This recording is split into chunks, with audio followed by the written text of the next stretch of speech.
Bélgica, 16 de dezembro de 1944. 3 soldados americanos dirigem por uma floresta nas Ardenas. A alguns quilômetros a oeste de Aiwail, na Bélgica, eles foram parados por um posto de controle americano. Durante uma rápida busca de rotina, os guardas do posto de controle fazem uma descoberta impressionante. Sob seus uniformes verde-oliva, eles usavam o cinza alemão. Eles não eram soldados americanos, mas alemães.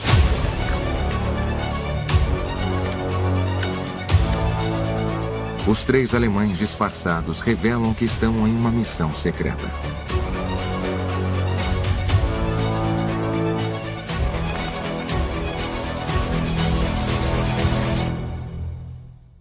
Os homens estavam com documentos falsos do exército americano, vestidos com uniformes roubados e treinados para usar as metralhadoras do exército estadunidense. Suas ordens eram de apreender e destruir uma ou mais pontes sobre o rio Mosa, junto com depósitos de munição, de combustível e cortar as comunicações dos Estados Unidos.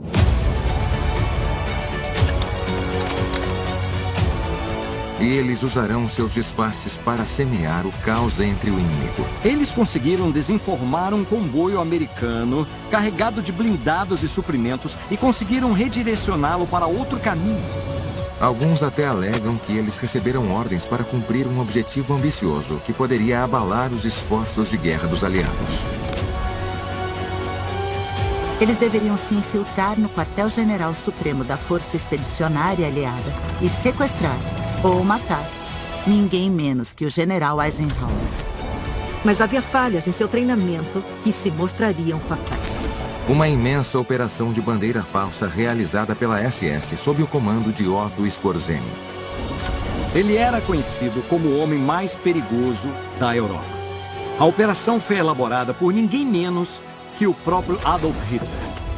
O ambicioso enredo, apelidado de Operação Griffe, seria uma das últimas missões secretas de Hitler.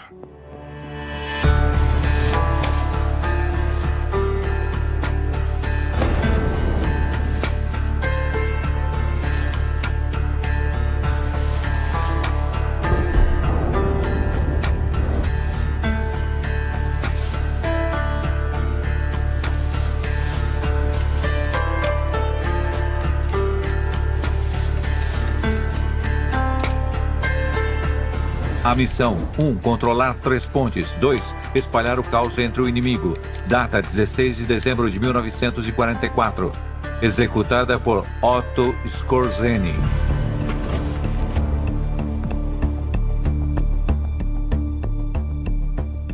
Hamburgo, outubro de 1944. Soldados da SS apaisana aparecem em um quartel da Luftwaffe, procurando por pessoas fluentes em inglês ou francês para cargos de intérprete. Fritz Christ, um cabo de 21 anos na época que foi treinado como tradutor de inglês e imediatamente se ofereceu. É muito provável que muitos desses soldados pensaram de forma inocente. Isso é ótimo. Eu vou interrogar prisioneiros de guerra americanos e vou ficar longe do perigo das linhas de frente. Na verdade, eles não poderiam estar mais enganados. Em poucos dias, Christ vai parar em um centro de treinamento fortemente vigiado no campo Grafenwar. Já na chegada, ele foi interrogado em inglês por oficiais da SS. E então ele tinha que assinar um juramento de sigilo que terminava sinistramente com a frase: "A violação desta ordem é punível com a morte." Ele agora fazia parte da ultra-secreta 150ª Brigada Panzer, um nome secreto para as forças especiais da SS. Ele e seus colegas receberam documentos falsos do exército dos Estados Unidos, vestiram uniformes americanos e foram treinados para disparar as metralhadoras fabricadas nos Estados Unidos no mesmo estilo dos soldados americanos. Fritz Christ foi transformado no tenente Charles Smith, de Detroit. Assim como as outras tropas, ele foi treinado para saudar, atirar e até fumar como os americanos. Logo, Christ entendeu que não havia sido recrutado para funções de intérprete, mas para fazer parte de um plano altamente secreto. Nossa missão era levar Eisenhower vivo ou morto. Tínhamos mapas detalhados das estradas secundárias francesas que levavam ao quartel-general em Fontainebleau. Ele agora fazia parte de um plano astucioso planejado no verão de 1944 por ninguém menos que Adolf Hitler.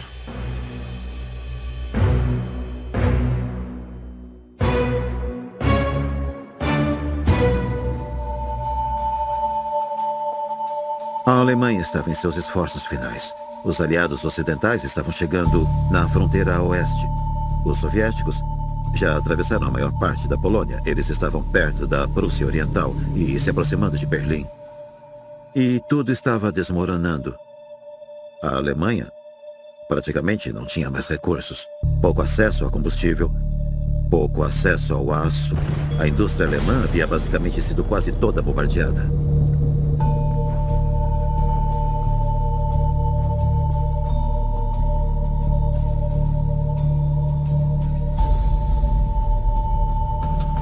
Mas o ditador nazista estava decidido a resistir até o último homem. Ele tinha fé em um plano que acreditava poder reverter o curso da guerra nos últimos meses. Um plano ambicioso, que consistia em reunir forças suficientes na Europa Ocidental para preparar uma contraofensiva gigante contra as forças aliadas bastante dispersas nas Ardenas.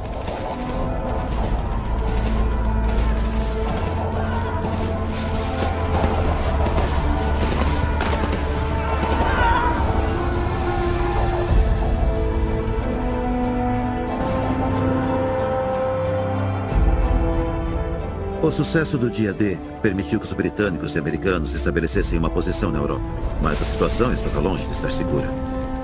O principal problema era com suprimentos. Eles só podiam cruzar o canal na Normandia.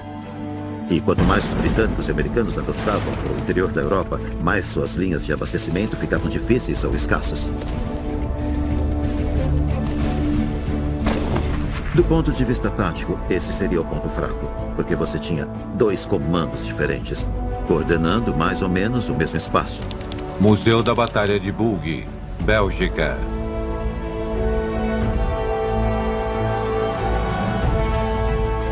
Havia 3 exércitos na Batalha de Bulge. O mais poderoso é aquele que foi para Antuérpia, com uma força de 9 divisões. Entre as 9 divisões, havia uma divisão de paraquedistas, 4 divisões SS Panzer e 5 ou 4 granadeiros Panzer. Havia também um 5º planejado, mas não foi mobilizado. Eles meio que os juntaram de todo o exército alemão. E então, o plano era atacar na junção entre os grupos do exército britânico e americano. O objetivo final de toda essa operação era cortar as linhas aliadas e dividir os exércitos americano e britânico em 2, e depois correr para Antuérpia e tomar o Porto Vital.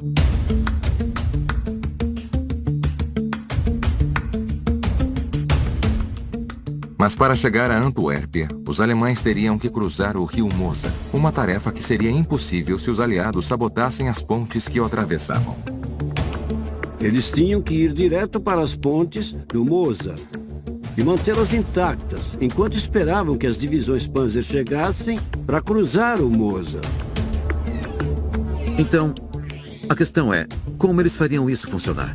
E uma das respostas que eles encontraram foi essa grande operação especial, a Operação Greif, ou Grifo. O plano era usar soldados alemães com conhecimento avançado de inglês para se passar por tropas americanas e usar uniformes americanos. O codinome do plano, Operação Grif, se traduz como grifo, o pássaro-leão da mitologia. Mas também, e talvez não por coincidência, como agarrar. A única esperança de sucesso do plano era pegar os aliados totalmente de surpresa. E é por isso que o plano era tão confidencial, ao ponto de muitos oficiais alemães não saberem de sua existência até que fosse iniciado de fato. Mesmo os oficiais que estavam cientes do plano duvidavam das chances de sucesso. Alguns nem deram mais de 10%. Muito mais otimista sobre as perspectivas de sucesso do que seus oficiais, Hitler decide entregar sua missão secreta a um de seus oficiais mais confiáveis, Otto Skorzeny. Ah, vão querer ver isso. Isso mostra como Skorzeny era bom em se autopromover. E aqui temos algumas memórias dele. E dá pra ver que esse é exatamente o tipo de foto que ele queria, sabe? Aqui está ele com Adolf. E ele estava levando uma vida agradável em 1945. Parece muito bem alimentado em comparação com a maioria das pessoas da Alemanha da época.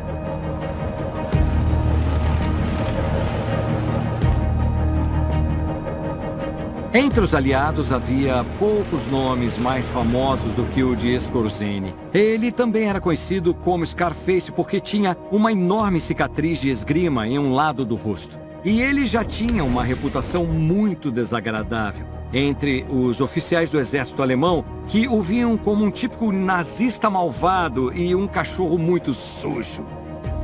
Apesar de seus métodos não convencionais e muitas vezes traiçoeiros, Skorzeny era um nazista leal, que logo se tornaria o solucionador de problemas favorito do Führer. Em 1943, ele foi selecionado por Hitler para liderar uma de suas principais missões secretas, a Operação Aire, o espetacular ataque ao Gran Sasso para resgatar Benito Mussolini.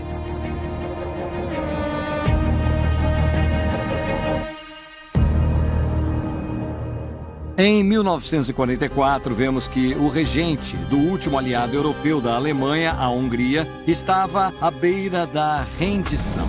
E Skorzeny liderou essa operação que sequestrou o filho do regente e depois liderou esse golpe apoiado pelos alemães. E isso manteria a Hungria na guerra ao lado do eixo.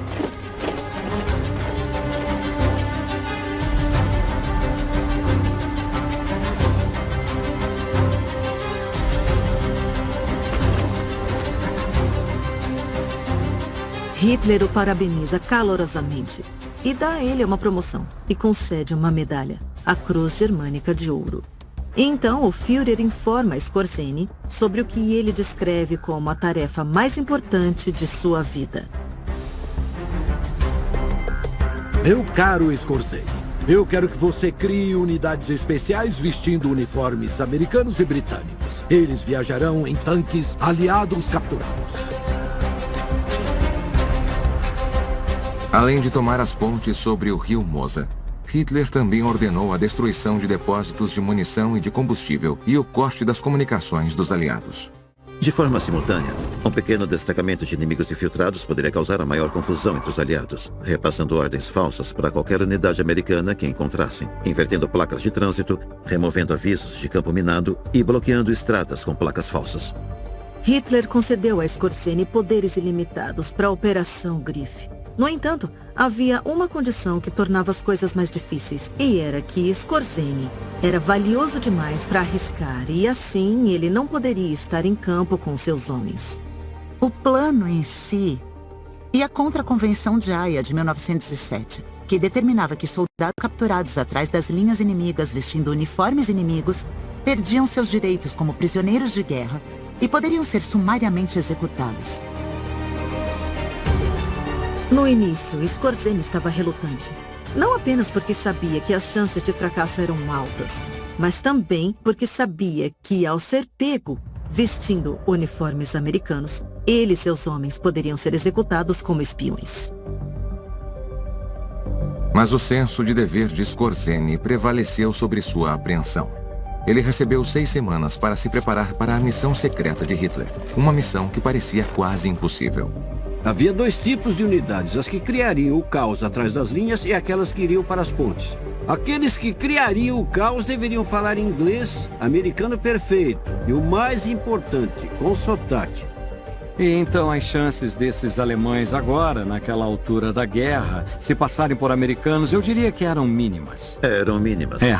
As pessoas que vieram dos Estados Unidos, de países de língua inglesa, já haviam sido usadas pela guerra. Os alemães haviam sofrido milhares de baixas. Muitas das tropas alemãs naquela altura eram crianças e velhos. E a flor da juventude alemã foi meio que devorada pela Frente Oriental.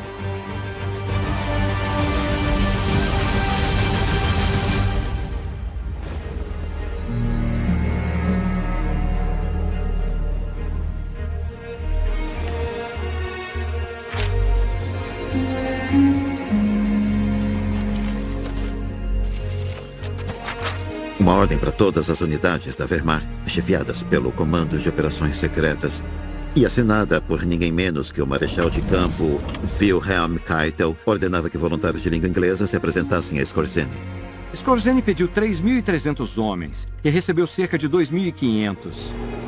E eles vinham de todos os cantos das Forças Armadas. Eles vinham do Exército, da Força Aérea, da Marinha e até da Waffen-SS. Então, era uma unidade um tanto única. Além do treinamento tático e de combate, a unidade também passava pelo menos 2 horas por dia assistindo a filmes e cinejornais para aperfeiçoar seus sotaques americanos e o uso de gírias americanas. Eles também foram ensinados a ter cuidado com os costumes americanos para não serem expostos. Então, algumas dessas coisas incluíram aprender a comer com os garfos depois de largar as facas, como bater os cigarros no maço no estilo americano. Eles observaram como os americanos saudavam. Eles observaram como eles comiam suas rações. Eles recebiam todas suas ordens em inglês. Os melhores candidatos foram enviados para campos de prisioneiros de guerra para aperfeiçoar as habilidades. Mas devido ao sigilo da missão, não contaram a eles o objetivo real do seu treinamento. Tudo era estritamente confidencial e um soldado foi até executado por passar muitas informações. O que a unidade fez foi capturar muitas placas de identificação dos Estados Unidos, etiquetas de identidade de soldados americanos caídos e também tirá-las de prisioneiros de guerra, que foram usadas juntos os documentos falsificados, tudo para tentar dar credibilidade à identidade desta unidade.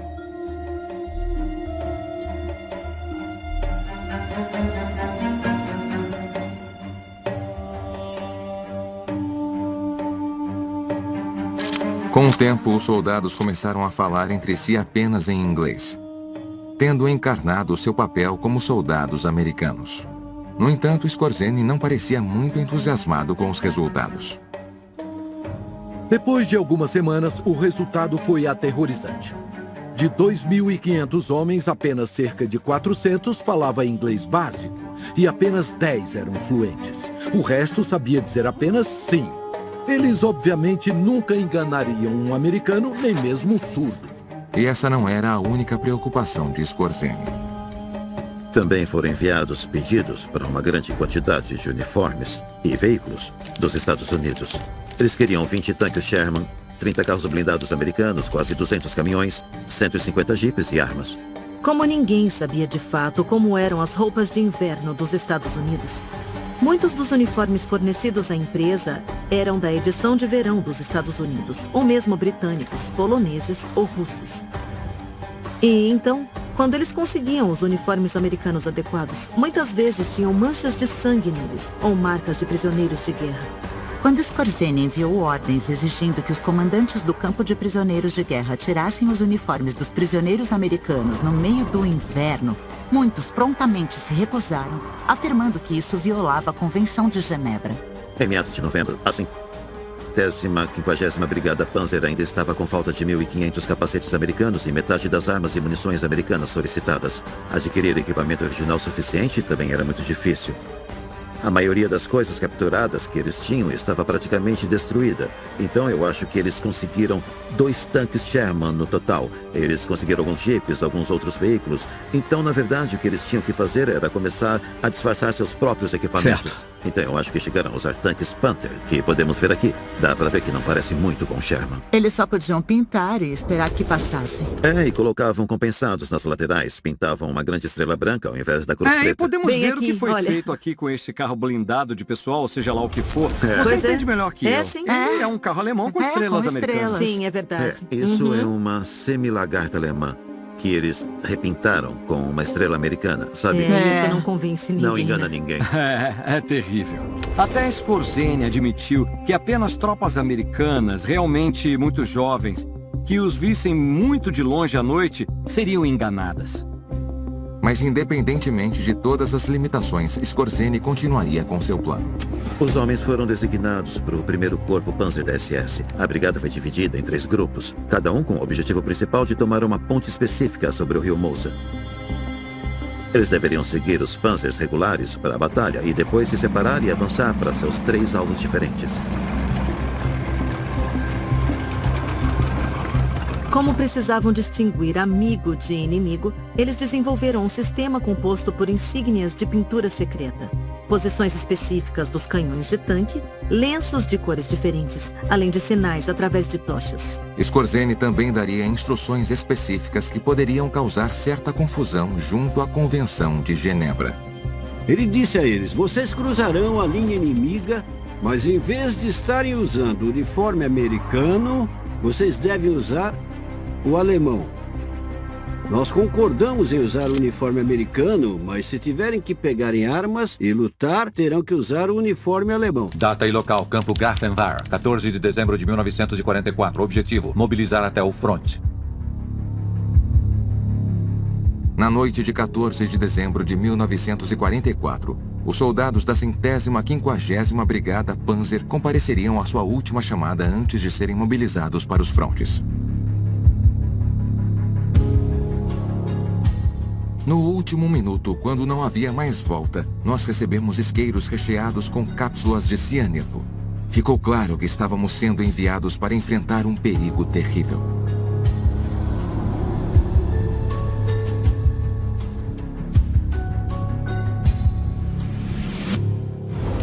Primeiro objetivo: tomar as pontes do rio Mosa. A data: 16 de dezembro de 1944. Executada por Otto Skorzeny.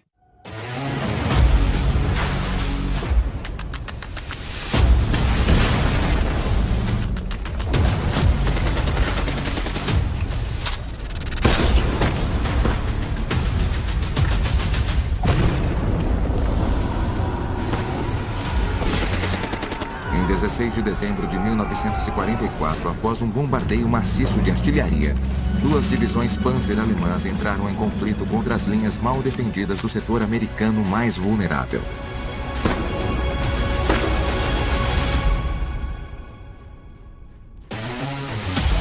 Os aliados foram pegos de surpresa. E como Hitler havia planejado, suas tropas foram capazes de penetrar profundamente as linhas. As divisões dos Estados Unidos eram inexperientes e despreparadas para esse tipo de ataque, com mais de 250 mil alemães as atacando. A situação era completamente caótica, enquanto o alto comando dos aliados tentava desesperadamente reunir unidades para formar uma defesa coerente. A rede rodoviária logo se tornou um emaranhado de unidades de combate correndo para enfrentar os alemães, que estavam esbarrando nas unidades de apoio do escalão de retaguarda pegas tentando voltar para as linhas, onde poderiam apoiar um possível contra-ataque.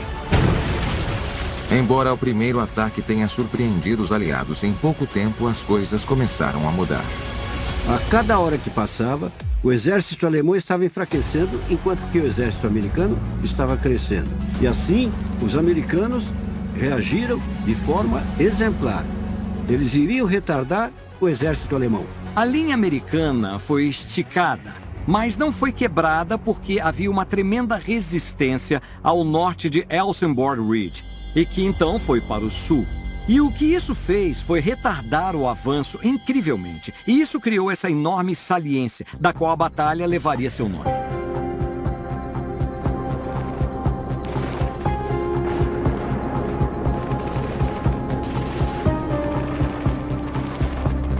Como acontecia com os americanos, as unidades alemãs mecanizadas também encontraram dificuldades em avançar nos campos lamacentos e cobertos de neve, tendo que utilizar as estradas estreitas de apenas 2 vias. E a 150ª Brigada de Panzer de Skorzeny estava entre essas unidades. O enorme congestionamento de tráfego significava que era impossível para a brigada se dividir como planejado. Então foi decidido que, em vez de se dividirem, deveriam lutar como uma força. Skorzeny descobriu que o tráfego estava basicamente bloqueado, sabe? Era um engarrafamento. E ele teve que abandonar seu jipe e andar. E ele teve que andar cerca de 8 quilômetros. A partir de 17 de dezembro, ele percebeu que as coisas não iam bem. O 6º Exército estava parando, estava totalmente bloqueado. Ele percebeu que não conseguiria cruzar as linhas. E isso significava que eles tinham que mudar de uma operação secreta para uma ofensiva total.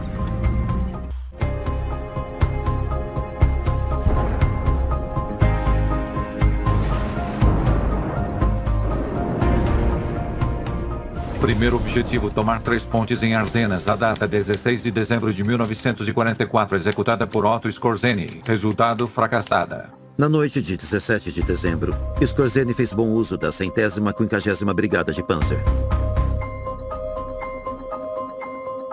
Então, desta vez, ele pediu ao comando-geral alemão que lhe permitisse reagrupar seus homens e lhes dar um novo objetivo, ordenar que assumissem Malmedy. Se os americanos disfarçados de Skorzeny conseguissem capturar apenas uma das pontes na região de Vars, na cidade de Malmedy, toda a ofensiva alemã poderia continuar.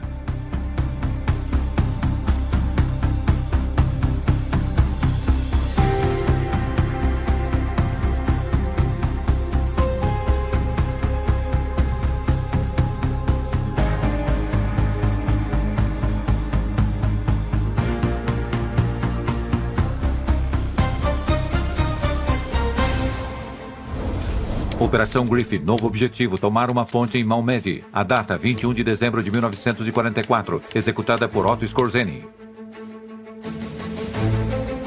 Protegido pelo véu da neblina da manhã, na madrugada de 21 de dezembro de 1944, Skorzeny lança um ataque de 2 frentes de seu quartel-general em Linneville. Um grupo de batalha se aproximou do sudeste, com os canhões de assalto de Sturmgeschütz disfarçados. 2 companhias de granadeiros Panzer e paraquedistas e 4 Panthers disfarçados e um Sherman capturado pegaram estradas secundárias até a vila de Falice, em uma cordilheira sudoeste de Malmedy. Foi um fiasco total. Um fiasco total. O primeiro grupo de batalha não enganou os homens do 120º Regimento de Infantaria Americano que estavam na encruzilhada de Bonny. Os americanos foram autorizados a usar projéteis de explosão aérea programados, que são projéteis que causariam um estrago nos inimigos. O comandante da unidade, Scherf, escreveu depois em suas memórias. O grupo de batalha já havia perdido de 60 a 70 homens mortos ou feridos. Eu não estava preparado para perder mais homens e veículos. E então eu ordenei que o grupo de batalha recuasse lentamente em direção a Linneville. Enquanto isso, a cerca de 1,5 km através do Vale Vark a sudeste, as 2 unidades de granadeiros Panzer montaram um quartel-general em um café em Falice. Seu comandante enviou 2 dos Panthers disfarçados em direção à ponte ferroviária, as outras 2 Panthers e o Sherman, com total apoio de infantaria em direção à ponte da estrada. Eles estavam na metade do vale, quando alguém pisou numa armadilha. Então havia todas essas chamas explodindo no alto e havia esses tanques verdes com estrelas brancas, sabe, na escuridão nebulosa. Eles, na verdade, tinham pouquíssimas chances reais de atacar. Quase não havia cobertura e eles começaram a avançar muito hesitantes. Seguindo para a ferrovia. Lá eles seriam bloqueados pelo 9º Batalhão de Infantaria, também conhecido como Batalhão dos Noruegueses. Os Panthers alemães disfarçados tiveram suas cúpulas da torre removidas para se parecerem com os caça-tanques americanos M-10. Uma modificação que deixava as cabeças de seus comandantes superexpostas ao fogo inimigo. Então, um dos comandantes de um dos tanques levou um golpe mortal e caiu de volta para dentro do tanque. E aí o segundo tanque passou numa mina e então explodiu. E toda a tripulação foi basicamente vaporizada. Com os tanques sendo destruídos, o que os soldados de infantaria fazem? Eles recuam. O ataque à ponte rodoviária teria um começo melhor. A outra parte, com a maioria dos veículos blindados falsos americanos, passaria pelo primeiro posto de controle com certa facilidade. Os guardas queriam resistir a eles, mas eles não tinham canhões antitanque. Então, os alemães passaram com facilidade com os tanques. O Panther da frente cruzou a ponte, parou e avançou para cobrir o avanço alemão.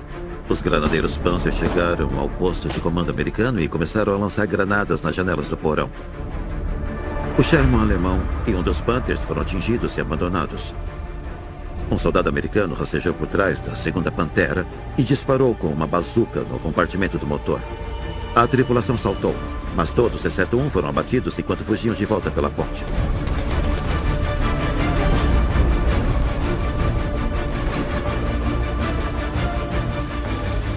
Enquanto isso, Skorzeny acompanha os eventos de longe.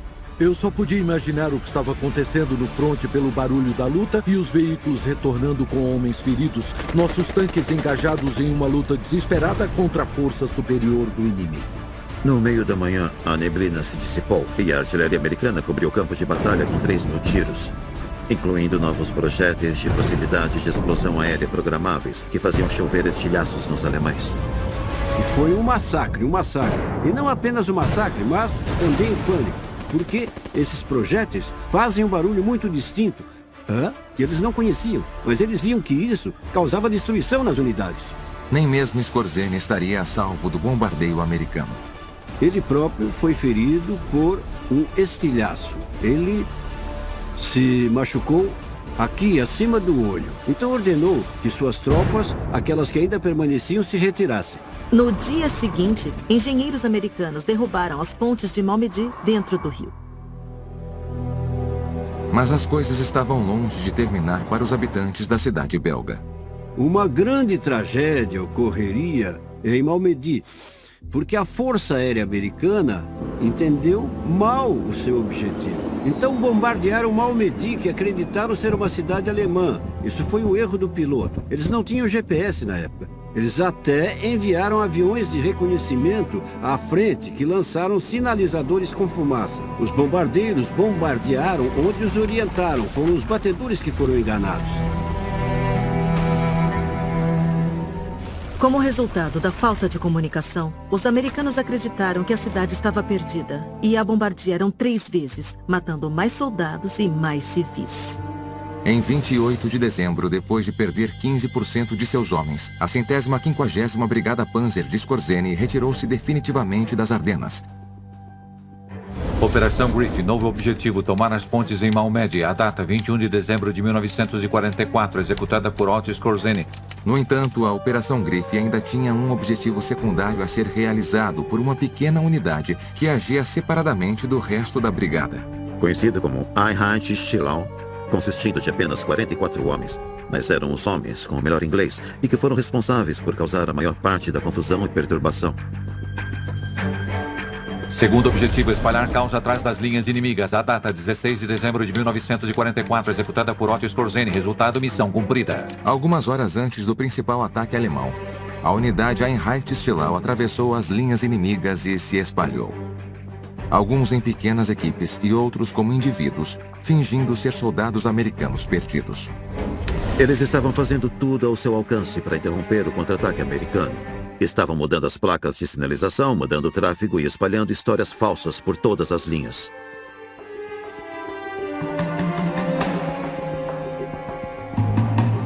As conquistas do Einheit Stillau dariam origem a muitas lendas.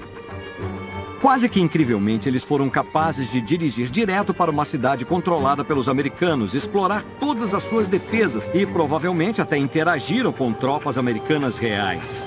Eles podem até mesmo chegar a ter pedido um cigarrinho para eles. Havia uma equipe liderada por um oficial chamado Rudi, que fingiu ser o sargento Maurice Woodall. Eles conseguiram fugir da tripulação de um carro blindado americano perto de Hertz.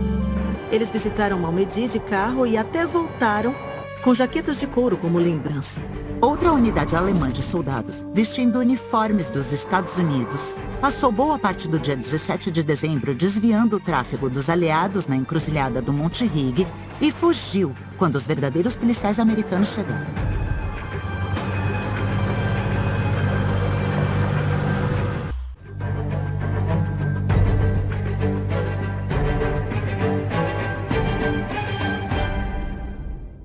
Verdadeiros ou não, esses rumores chegaram aos mais altos escalões das tropas americanas. Nas primeiras horas do ataque, o general Patton se reportaria ao seu comandante supremo, o general Dwight Eisenhower.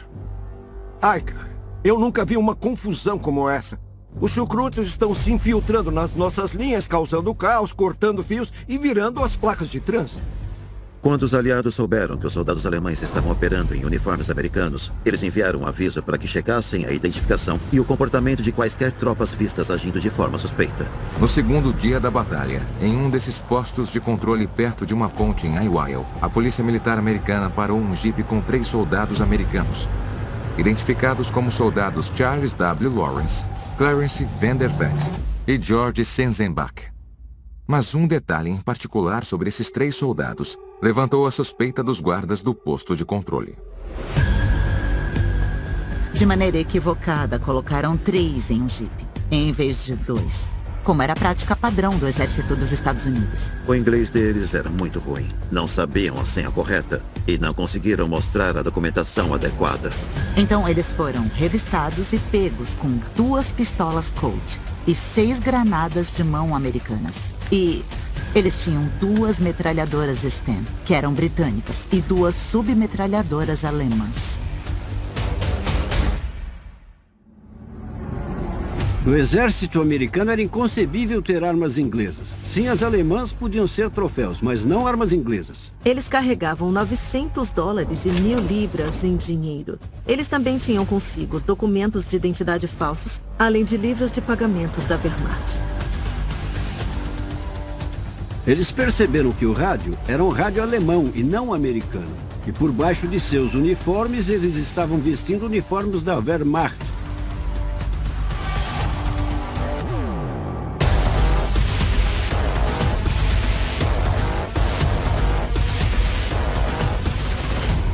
Sem qualquer chance de fuga, os 3 homens admitiram ser o suboficial Manfred Pernas, o sargento ajudante Gunther Billing e o segundo cabo Wilhelm Schmidt, da 150ª Brigada Panzer.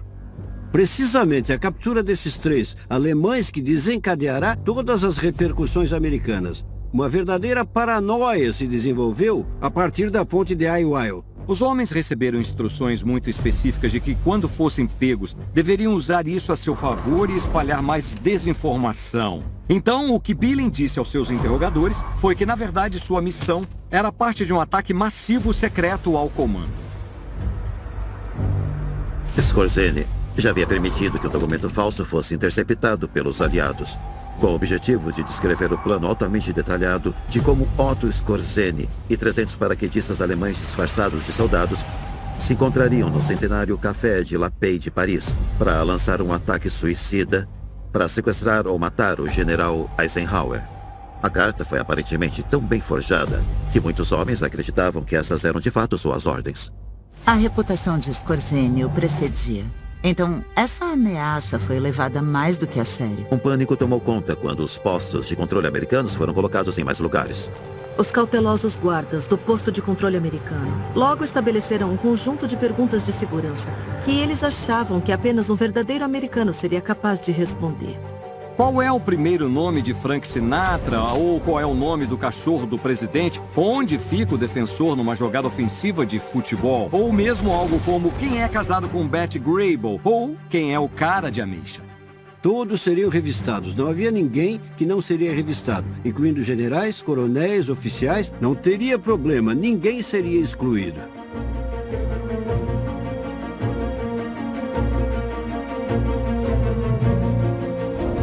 O tenente-general Omar Bradley mais tarde reclamou de como 500.000 de soldados brincavam de gato e rato toda vez que se encontravam, depois de passar por jogos de perguntas e respostas irritantes em todos os postos que encontrava. Existe até um general, Bruce C. Clark, que era o comandante do Comando B no 7º Exército. Ele ficou preso por 8 horas porque não conhecia as cores de um time de beisebol. Soldados de patentes inferiores não teriam tanta sorte. Pelo menos 2 soldados americanos foram mortos em postos de controle por guardas nervosos que suspeitavam que fossem homens de Skorzeny. Embora essas perguntas pudessem ser eficazes para expor infiltrados nazistas entre os soldados dos Estados Unidos, no caso dos aliados britânicos, isso levaria a resultados humorísticos não intencionais. Quando um oficial britânico, David Niven, foi questionado sobre quem venceu a World Series em 1940, tudo o que ele pôde fazer foi responder: "Eu não faço a menor ideia." Então, havia até uma história circulando de que o marechal de campo britânico Montgomery havia sido preso devido aos boatos de que Skorzeny havia infiltrado um sósia de Montgomery atrás das linhas inimigas. Mas, infelizmente, essa história mais tarde se provou um mito. Em vez de impedir a ação de Skorzeny, a reação exagerada só causou uma desaceleração na resposta dos aliados atrás de suas próprias linhas e causou muito mais confusão do que a própria ameaça. Muitas unidades, homens e muitos equipamentos foram mal direcionados e incapazes de participar da luta, principalmente por causa das instruções vindas de seu próprio lado. Os efeitos dos boatos de Skorzeny também seriam sentidos longe dos frontes. E o resultado foi Eisenhower passando o Natal de 1944 e vários dias após, confinado no quartel-general dos aliados, que foi transformado em uma fortaleza com tanques, metralhadoras e tropas por todos os lados. Então, um sósia foi de fato conduzido pela cidade à vista de todos como um chamariz. Mas, no final, Eisenhower saiu furiosamente de seu escritório, sabe? Ele estava muito frustrado. E ele disse, olha, se alguém quiser me matar, então que tente. A confusão e o pânico que Skorzeny causou entre os aliados na frente ocidental foram imensos e continuaram por vários meses. No final das contas, essa operação especial alemã se mostrou bem-sucedida, mas a ofensiva geral foi um fracasso. Segundo objetivo, espalhar caos atrás das linhas inimigas. A data, 16 de dezembro de 44, executada por Otto Skorzeny, resultado parcialmente cumprida.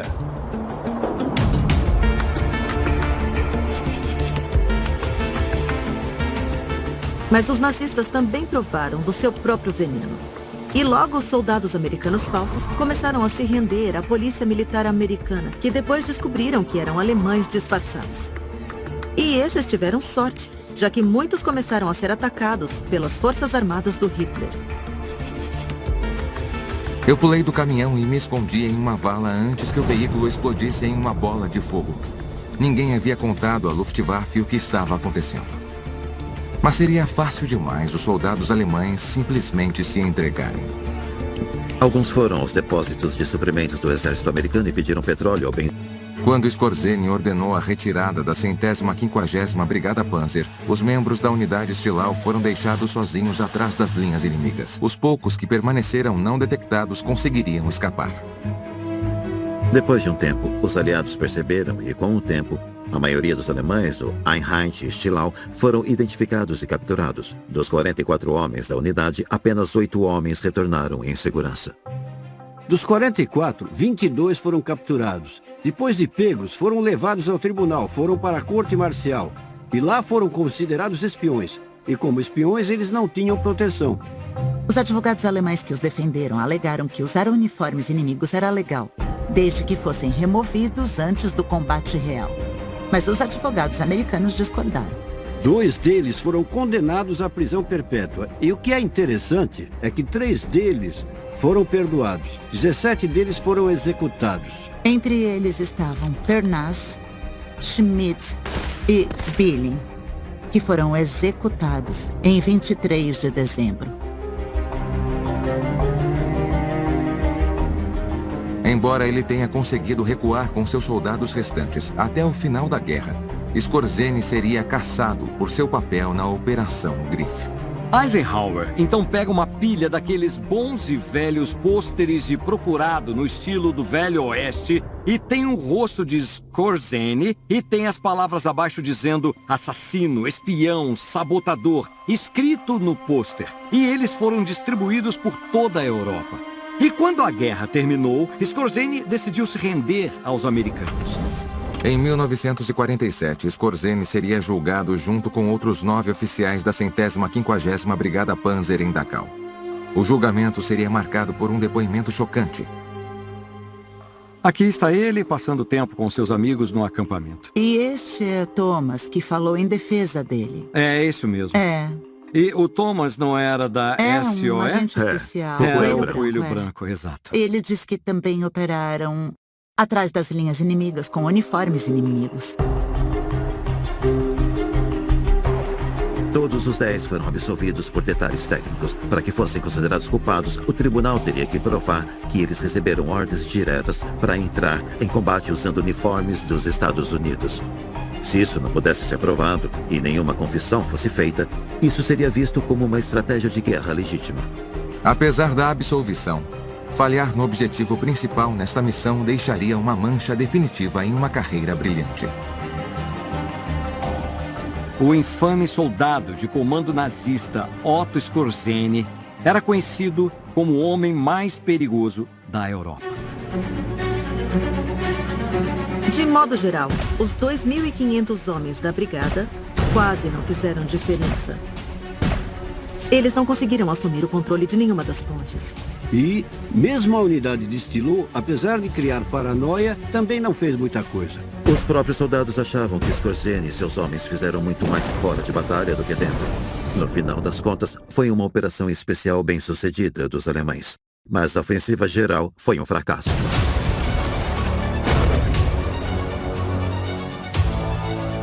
Hitler planejava apostar tudo num último ataque. Um plano ambicioso, mas as divisões eram inexperientes e despreparadas para realizar esse ataque.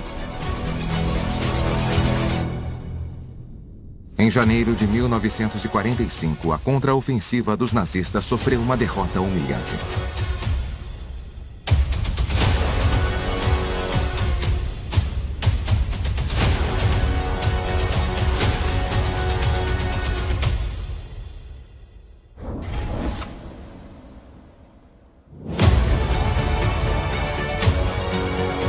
Poucos meses depois, o Führer tiraria sua própria vida, completando o colapso do Terceiro Reich. Esses eventos foram um reflexo do fracasso de uma das últimas missões secretas de Hitler. A missão controlar 3 pontes, segundo objetivo, espalhar caos atrás das linhas inimigas, da data 16 de dezembro de 1944, executada por Otto Skorzeny, resultado parcialmente cumprida.